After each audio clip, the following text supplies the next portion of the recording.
Alright guys, I was really not sure if I was gonna post a video about what I did, because let me know in the comments. I think I'm gonna have to have my man card revoked. This is pretty bad, pretty embarrassing.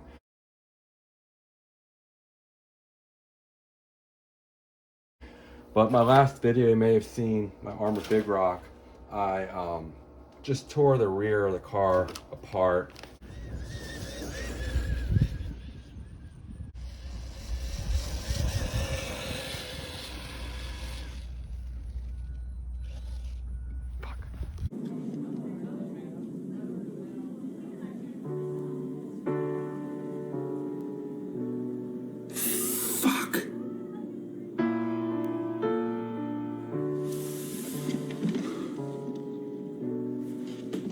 God damn it! The input gear in these things is made out of, I don't know, it must be soap or something. They're really soft.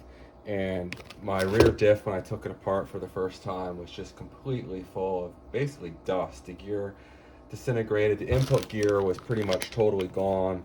The diff was in bad shape. And so I went ahead and bought some parts online at a well-known hobby store, online hobby store, and it wasn't too bad. It took some time because it was the first time that I've taken the Big Rock apart, but got it back in there and was what I thought was probably good to go. And I was getting ready to continue with my battery testing. This battery testing has been taking me forever with the failure and ordering parts and such. But I keep hearing that Arrma a lot of times screws up with the differentials and doesn't really put enough fluid in there, and that can cause the diffs to burn up. So I figured, you know what, while I got the car apart and I'm waiting on parts, I'm going to go ahead and take this front diff apart. And that's where it all went wrong. First, it was hard to find a good video on how to take the diff apart, but I figured it out, got it apart pretty well, and I was kind of in a hurry. And I'm really embarrassed to say this, but on the front bumper assembly, there's a long screw that goes right in that hole there through the length of that hinge. And I just wasn't paying attention, and I was looking at the screws I had left, and I thought that was the screw that went right here in the bottom of my Big Rock. And I was using a drill because the little Allen keys, they are quite painful when you are using them for stiff screws or doing a bunch of them. So I grabbed my drill, and I didn't feel much resistance, and in hindsight it's really stupid, but I drilled that bad boy right in there and didn't notice anything was wrong. It seemed like it went right through there, no problem. And then when I had the rear of the car all fixed and I was ready to do my battery testing, I noticed the front tires and axles were completely locked up. And then it hit me. I was like, you know what? I bet I drove that long screw right up through the input gear, and it also nicked, you can see the threads there on my differential case. So it was completely seized up, and the problem was I don't have it in here the same way, but I couldn't get it out because the input gear had a screw through it holding it in place. So yeah, I really, pun intended, screwed myself, and I'm thinking, how in the heck am I going to get this thing out of here? Because the screw went right up through the input gear, and I was pulling on it and trying all kinds of things to get it out, and there was just no way. And I'm trying to figure out how in the hell I'm going to get this thing out of here and not ruin the whole body. I figured if I stripped the hole that the screw went through here, I'd probably have to buy a whole new, whatever it's called, frame or whatever here. And long story short, I was able to drill it out down through here. That's why this assembly is all tore up.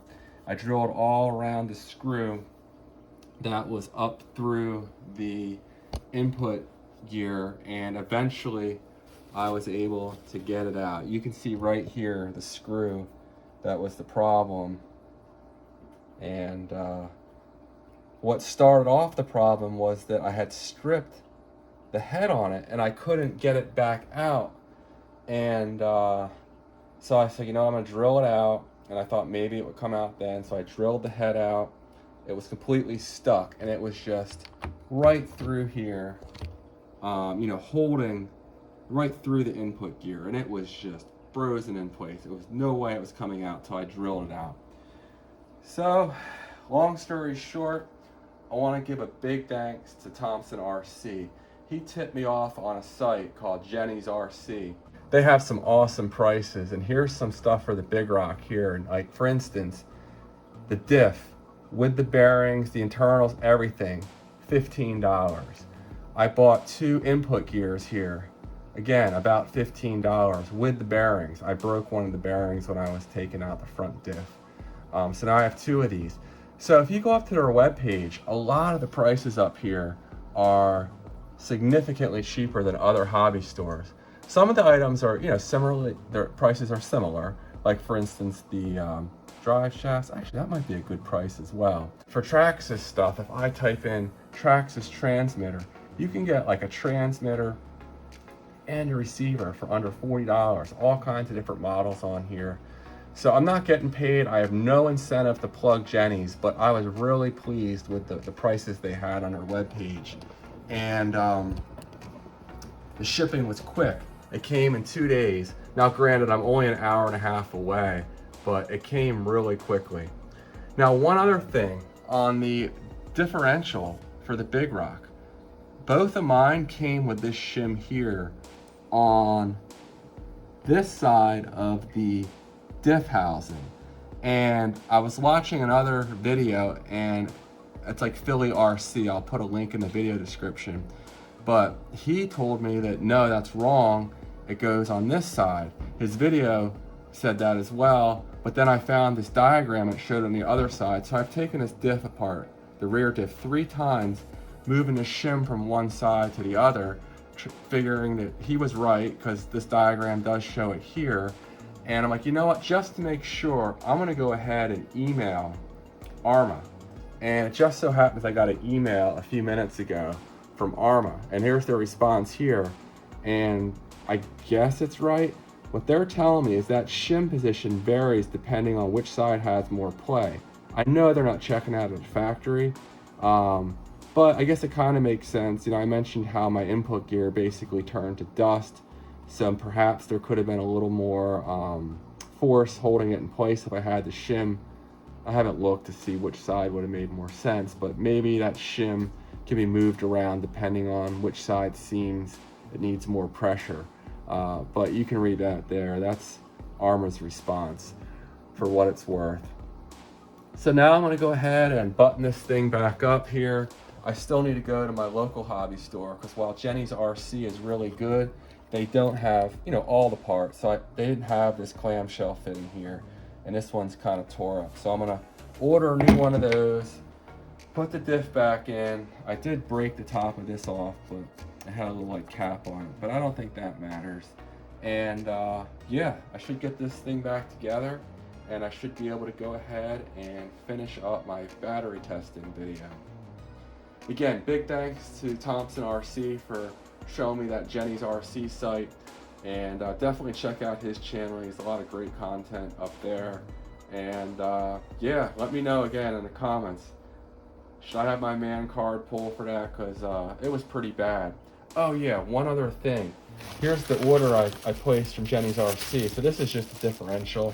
But one thing that was really cool, up on their webpage, they have these bolt sets that have all the different screws and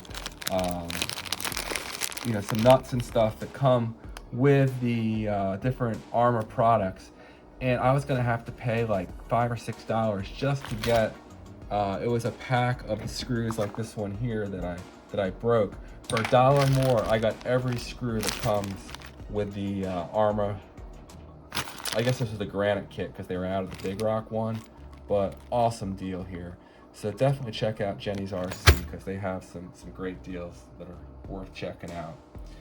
Well, stay tuned, and I'll get this battery test done soon. Thanks for watching, and take care.